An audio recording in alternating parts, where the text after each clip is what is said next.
Hello friends, welcome to Jharkhand Pariksha. Arts and culture में हम लोग झारखंड की जनजाति को पढ़ रहे थे। ओके। और जो भी चैप्टर झारखंड जीएस के पेड क्लासेस में पढ़ाया जाता है उसका टेस्ट एप्लीकेशन में अवेलेबल होता है और उसी का एक्सप्लेनेशन। ओके। जो क्वेश्चन है टेस्ट का वही सेम क्वेश्चन का एक्सप्लेनेशन यूट्यूब पर करवाया जाता है। ओके। तो इसके पहले हम लोगों ने जो है खड़िया जनजाति को कंप्लीट कर लिया था।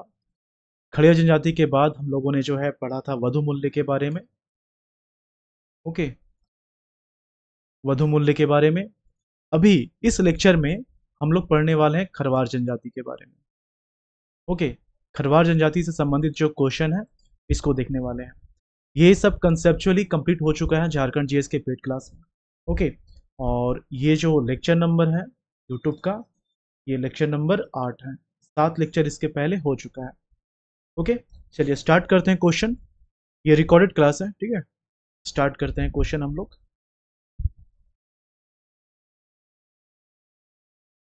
ओके। क्वेश्चन नंबर 1, झारखंड में जनसंख्या के अनुसार खरवार जनजाति का स्थान कौन सा है? Question number 1। तो यहाँ पर क्या है कि नंबर 1 की बात की जाए, ठीक है। नंबर 1 में संथाल है। नंबर 2 पे उरांव है। नंबर 3 मुंडा। नंबर 4 हो जनजाति। यहाँ तक जनरली सभी को जो है याद रहता है। ओके। यहाँ तक जो है जनरली सभी को याद रहता है। इसके बाद देखिए कम से कम 5-6 आप याद रखिए। 5वें नंबर पे खरवार है। 5वें नंबर पे खरवार है। 6th पे लोहरा है। ओके। 7th पे भूमिस। एक लेक्चर में मैंने भूमिस को बता दिया था 8 पे और खड़िया को मैंने बताया था 7 पे, तो फिर मैंने करेक्शन करवाया था, याद होगा आपको। तो 7 में भूमिस है और 8 इसमें खड़िया है। ओके। तो ये जो संथाल है, ठीक है, सबसे ज्यादा जनसंख्या इन्हीं की है झारखंड में। तो खरवार का जो स्थान है जनसंख्या के हिसाब से वो कितना है? वो 5 है। ऑप्शन डी इसका आंसर हो जाएगा। नेक्स्ट है 2011 के जनगणना के अनुसार झारखंड की जनजातियों में खरवार की जनसंख्या कितनी है? ओके। तो संथाल जो है, संथाल ये 34% है। उरांव ये 19.86% है। मुंडा 14.22% है। हो जनजाति 10.74। इसके बाद क्या आ जाएगा? इसके बाद खरवार आएगा। तो खरवार का 2.88 है। इसके बाद लोहरा, लोहरा का 2.50 है। 2.50। इसके बाद क्या आ जाएगा? इसके बाद आएगा भूमिज। ओके। तो जो भूमिज है वो 2.42 है और खड़िया इससे कम होगा, तो खड़िया का है 2.27। ओके। यहाँ पर खरवार के बारे में बोला जा रहा था तो खरवार का 2.8 हो जाएगा, ऑप्शन बी। नेक्स्ट है खरवार जनजाति का मुख्य संकेंद्रण किस क्षेत्र में है? किस क्षेत्र में सबसे ज्यादा है, या फिर ऑप्शन के हिसाब से अगर कोई एक चूज करना होगा तो आप क्या चूज करेंगे? देखिए यहां पर क्या है कि ये जो एरिया है, ये एरिया, ये चेरो और खरवार दोनों के लिए जो है फेमस है। जो पलामू वाला एरिया है, ये दो एरिया जो है, ये दो जनजाति के लिए पलामू एरिया फेमस है। अब क्या है कि खरवार के लिए दो तीन चीजें हैं। एक तो ये है कि ये रोहतास वाला जो क्षेत्र है यहाँ से होकर ये पलामू क्षेत्र में आए हैं। कहीं कहीं ऐसा बोला जाता है, देखिए तीन जो है मत इसमें मिलता है। पहला ये है कि ये रोहतास से होकर आए हैं। कुछ विद्वानों का ये कहना है कि ये रामगढ़ क्षेत्र में रहते थे, हजारीबाग के क्षेत्र में, और वहां से इनका पलायन जो है पलामू में हुआ है। ओके। रामगढ़ का जिक्र होता है। और तीसरा जो है वो है उड़ीसा। उड़ीसा से इनका आगमन जो है ये पलामू के क्षेत्र में हुआ है। तो तीन मत मिलता है, लेकिन सबसे ज्यादा जो समर्थन है वो रोहतास वाले को है। ओके। तो रोहतास से यहाँ पर ये आए हुए हैं और सबसे ज्यादा पलामू में ही जो है इनका निवास देखने को मिलता है, ऑप्शन सी। नेक्स्ट है खरवार जनजाति के संबंध में कौन सा कथन गलत है? खेरीझार, तेरह हजारी, परंपरागत पेशा खैर वृक्ष से कथा बनाना। तो जब तक आप पढ़ेंगे नहीं ये आपको समझ में आएगा नहीं। आंसर करने की कोशिश कीजिए क्या हो सकता है। देखिए जिस तरह से मैंने बताया कि तीन अलग अलग जगहों से आने का मत प्राप्त होता है, उसी तरह से इनके बारे में तीन तरह का जो है जानकारी है। पहला ये है कि पलामू में ये रहते हैं और चेरों के साथ इन्होंने, जैसे कि चेरों का राजवंश चलता था ना पलामू के क्षेत्र में, तो चेरो वंश के जब राजा होते थे तो इनके जो सैनिक होते थे उनमें खरवार शामिल होते थे, खरवार भी शामिल होते थे। ठीक है, तो चेरों में 12 हजारी 13 हजारी ये आपने सुन रखा है। तो जो खरवार है, खरवार के लिए 18 हजारी यूज किया जाता था, 18 हजारी। तो ये तो गलत हो गया, 13 हजारी और 12 हजारी जो है वो चेरों के लिए है, खरवार के लिए 18 हजारी। ओके, ये हो गया। दूसरा क्या है कि इनका जो पेशा है वो खेती है, लेकिन कृषि है। कृषि में सबसे इंपॉर्टेंट जो है वो कत्था बनाना है, खैर वृक्ष से कत्था बनाना। ओके, तो ये भी इंपॉर्टेंट है, तो ये तो सही हो जाएगा, ये सही हो जाएगा। ठीक है, और इसी कारण से ये चूंकि ये काम करते थे खैर वृक्ष से कथा बनाने का, तो जहां पर ये रहते थे उसी को जो है खैरीझार कहा जाता था, खैरीझार। और ये खैरीझार कहाँ है, ये रोहतास के पास। तो रोहतास से इनका पलायन हुआ है। ओके, खैर ये सही हो गया। और तीसरा जो मैंने बताया वो उड़ीसा वाला क्षेत्र, ठीक है, याद रखिएगा। तो यहाँ पर जो है खैरीझार ये सही हो जाएगा, ये सही है, ये गलत है। तो जो गलत स्टेटमेंट है वो ऑप्शन बी है। नेक्स्ट, खरवार जनजाति के संबंध में कौन सा कथन गलत है, क्वेश्चन नंबर 5। क्या क्या बोला जा रहा है, खुद को राजपूत जनजाति मानते हैं। तो आपको ये समझाया गया है कि झारखंड में राजपूत श्रेणी की जो जनजातियां हैं कौन कौन सा है, चेरो हो गया, खरवार, ओके, फिर बथोड़ी, बेदिया और बिंझिया, और बिंझिया। ये 5 ट्राइब्स जो हैं ये राजपूत की श्रेणी में आते हैं। तो यह खुद को राजपूत जनजाति मानते हैं, बिल्कुल सही।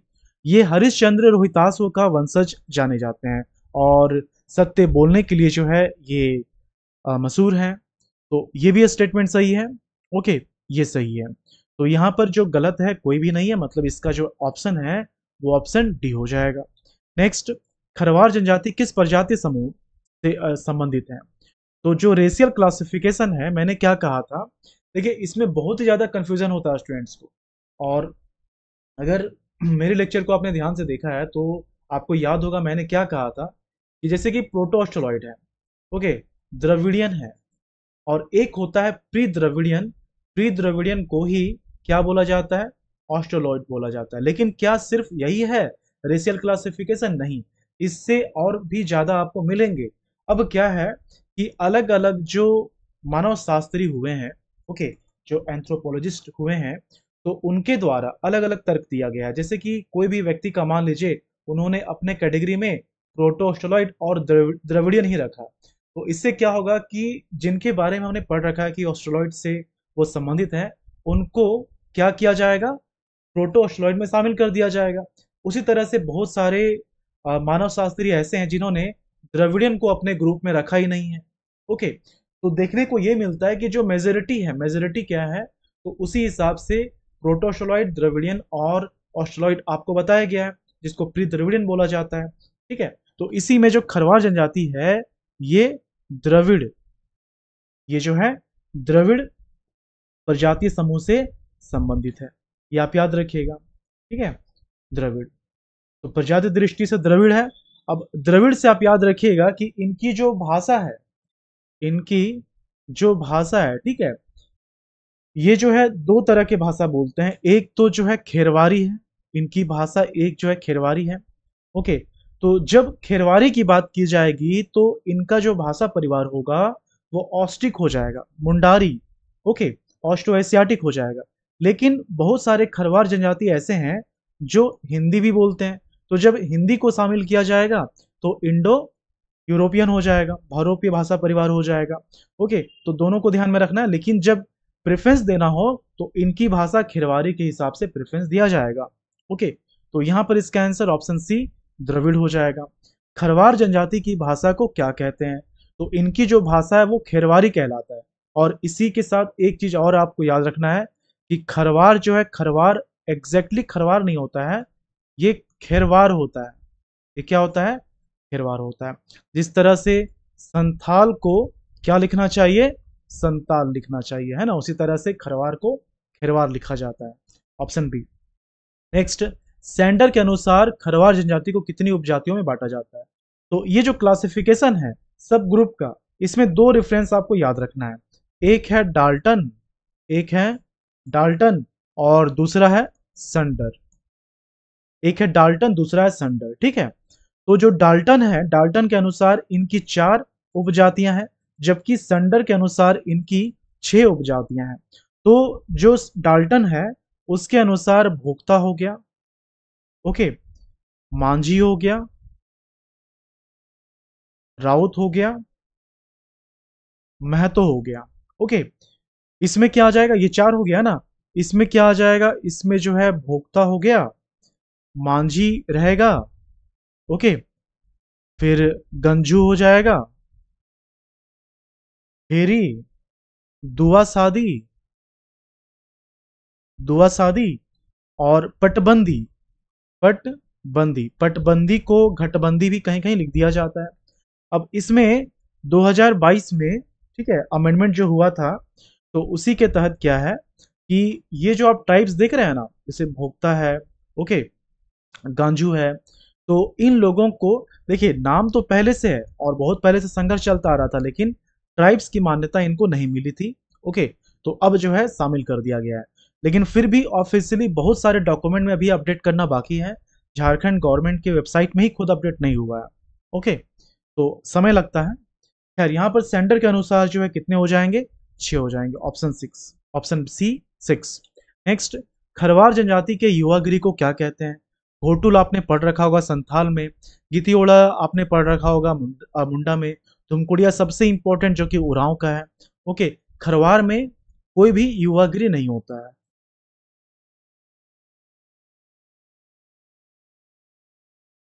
किसी भी जो है समाज से जुड़े बच्चों को, चाहे वो बॉय हो या फिर गर्ल हो, तो उनको अपने कल्चर के बारे में, समाज के कल्चर के बारे में, रीति रिवाज के बारे में यहाँ पर सिखाया जाता है, घर गृहस्थी के बारे में सिखाया जाता है, ओके। ये युवागिरी होता है। तो यहाँ पर ऑप्शन डी हो जाएगा, खरवार के लिए ये उपलब्ध नहीं होता है। खरवार जनजाति का परिवार व्यवस्था कैसा है? पितृसत्तात्मक है। कैसा है? पितृसत्तात्मक है। कंफ्यूज नहीं करना इसमें, ओके। खरवार जनजाति के संबंध में कौन सा कथन गलत है? तो ये जो है द्रविड़ से संबंधित है, ये द्रविड़ से संबंधित है। देखिए, जो बाल विवाह है तो 2-3 ट्राइब में होता है, मान्यता मिला हुआ है, लेकिन सबसे ज्यादा फेमस मिलेगा आपको ये मुंडा में और खरवार में, ओके। तो बाल विवाह का प्रचलन देखने को मिलता है। उसके बाद क्या है कि इसमें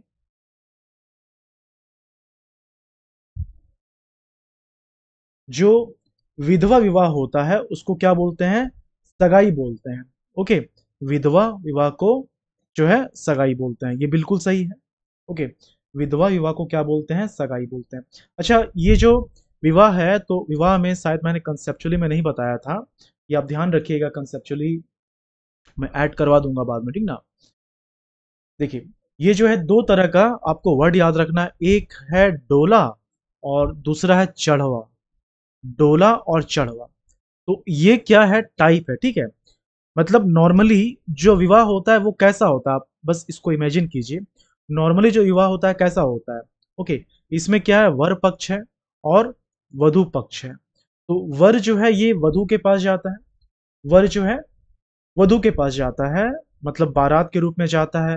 फिर यहीं पर सारा रस्म जो है पूरा किया जाता है, मतलब जो शादी संपन्न होती है, जो विवाह संपन्न होता है वो कहाँ होता है? वधु के घर में। ये नॉर्मल है, ओके, मतलब कन्या के घर में होगा ये। तो अगर ऐसा हुआ तो जो नॉर्मल वाला है वो क्या हो जाएगा? उसको बोलते हैं चढ़वा। तो चढ़वा क्या है? ये नॉर्मल हो गया, नॉर्मल हो गया। लेकिन ठीक इसका उल्टा होगा, ठीक इसका उल्टा होगा तो उसको बोलते हैं डोला, मतलब वर के घर में अगर होगा तो इसको डोला बोला जाता है। ये ध्यान रखिएगा। यहाँ पर जो है गीती ओड़ा नाम का, इसमें युवागिरी होता ही नहीं है।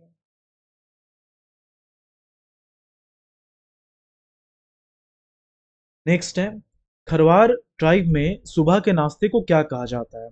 तो इसमें 3 टाइम का जो भोजन है ना? देखिए जो बिल्कुल श्योर है वही सब बताया जा रहा है, ऐसा नहीं कि अलग-अलग तर्क मिल रहा है। ओके, तो जो सुबह का भोजन होता है, मतलब जो नाश्ता होता है, उसको बोलते हैं लुकमा। क्या बोलते हैं? लुकमा बोलते हैं। ओके, जो दोपहर का भोजन है, ओके, मतलब जो लंच है, इसको क्या बोलते हैं? बियारी बोलते हैं।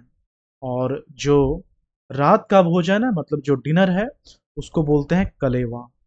इसको क्या बोलते हैं? कलेवा बोलते हैं। क्या बोला जा रहा है? सुबह सुबह का जो भोजन है उसको लुकमा बोला जाता है।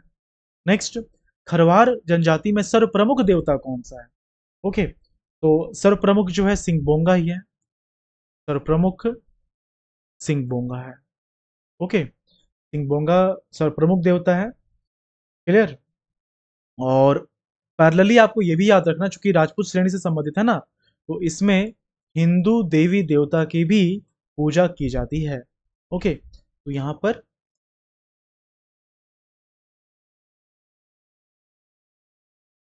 ऑप्शन सी हो जाएगा। नेक्स्ट है, खरवार जनजाति में धार्मिक प्रधान को क्या कहते हैं? तो इसमें जो धार्मिक प्रधान होता है वो पाहन और बैगा दोनों कहलाता है। ध्यान दीजिएगा, पाहन और बैगा ये दोनों होता है, लेकिन दोनों का जो काम है वो अलग अलग है। दोनों का जो काम है वो अलग अलग है। सबसे पहले तो आप यहाँ पर ये समझिए कि जो वैवाहिक कार्यक्रम होता है, जो वैवाहिक कार्यक्रम होता है वो हिंदू पुरोहित के द्वारा किया जाता है। वो जो है हिंदू पुरोहित के द्वारा किया जाता है, जो वैवाहिक कार्यक्रम होता है, मतलब ब्राह्मण के द्वारा किया जाएगा। अब क्या है कि इसमें बाकी जो बच जाता है, जैसे कि पूजा हो गया, ओके, फिर बलि हो गया, तो वो पाहन या बैगा कोई भी कर सकता है। पाहन या बैगा जो है कोई भी कर सकता है। क्लियर? तो ये पाहन और बैगा दोनों सही होना चाहिए इसका। धार्मिक प्रधान को पाहन या बैगा दोनों में से कोई एक नाम दिया जाता है। ओके, कोई एक ही होगा, ऑप्शन बी और डी में, बी या डी दोनों में से कोई एक होगा। क्लियर? ये चीज है।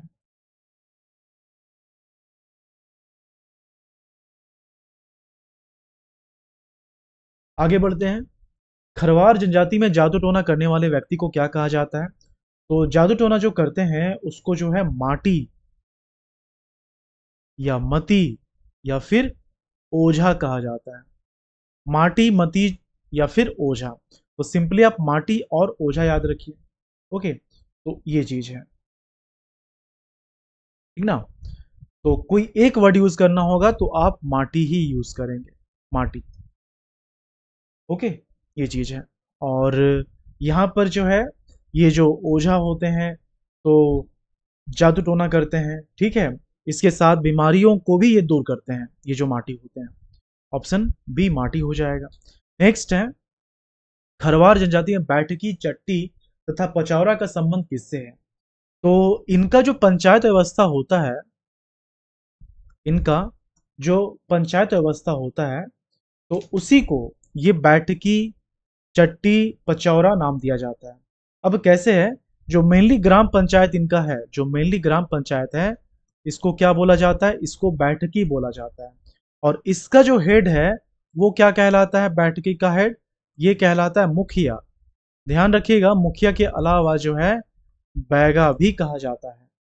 ओके, बैगा भी कहा जाता है, लेकिन ये जो बैगा वाला वर्ड है ना, जो बैठकी का जो हेड है, तो उसको बैगा जो बिहार और झारखंड के बॉर्डर वाले क्षेत्र हैं, या पूरी तरह से बिहार में जो आता है वहां पर बैगा कहा जाता है। झारखंड में इसे मुखिया ही कहा जाता है। ओके, ये चीज हो गया। तो ये नॉर्मल बैठक ही हो गया, लेकिन यही जब 4 गांव के पंचायत को मिलाकर कोई एक पंचायत बनता है तो उसको चट्टी बोलते हैं। ओके, 5 गांव को मिलाकर एक पंचायत बनेगा तो उसको पचौरा बोला जाता है, और 7 गांव को मिलाकर एक पंचायत बनेगा तो उसको सतौरा बोला जाता है। ओके, तो ये क्या है? ये ग्राम पंचायत है। ठीक है, बस इतना ही क्वेश्चन था, 16 क्वेश्चन। बाकी जो चैप्टर है उसका भी लेक्चर एमसीक्यू अवेलेबल है झारखंड जीएस के पेड क्लासेस में जो चल रहा है, उसको आप रेगुलर देखते रहिए। ठीक है, काफ़ी अच्छे से पढ़ाया जा रहा है, डिटेल में पढ़ाया जा रहा है। ऐसा नहीं कि टाइम कम है तो शॉर्टकट में मैं निकल जाऊँ, बिल्कुल नहीं। जितना डिटेल में, अगर मुझे आप 1 साल समय देते पढ़ाने के लिए, ठीक है, तो इतना डिटेल में मैं पढ़ा था, उतना ही डिटेल में आपको जो 3 महीने का टाइम लिया गया था, ओके, जो 3 महीने का टाइम लिया गया है सिलेबस कंप्लीट करने के लिए, मतलब अगस्त तक, ठीक है, मई से स्टार्ट हुआ था ना, 19 या 20 मई से स्टार्ट हुआ है कोर्स, ओके, तो उतना ही टाइम में उतने ही डिटेल से पढ़ा रहा हूँ, कहीं भी कुछ भी शॉर्टकट यूज नहीं किया गया है, ठीक है। तो आप ध्यान से पढ़ते रहिए, काफ़ी अच्छा जो है उसमें पढ़ाया जा रहा है, और याद रखिएगा कि कुछ ही दिनों में, 1-2 दिनों में मैं आपको बताऊंगा कि किस दिन कौन सा लेक्चर करना है, ठीक है, ताकि आप आसानी से, जिनको दिक्कत हो रही है खुद का रूटीन बनाने में, तो उनको वहाँ सहायता मिल जाएगी। चलिए मिलते हैं नेक्स्ट क्लास में। Thank you for watching Jharkhand परीक्षा। बाय।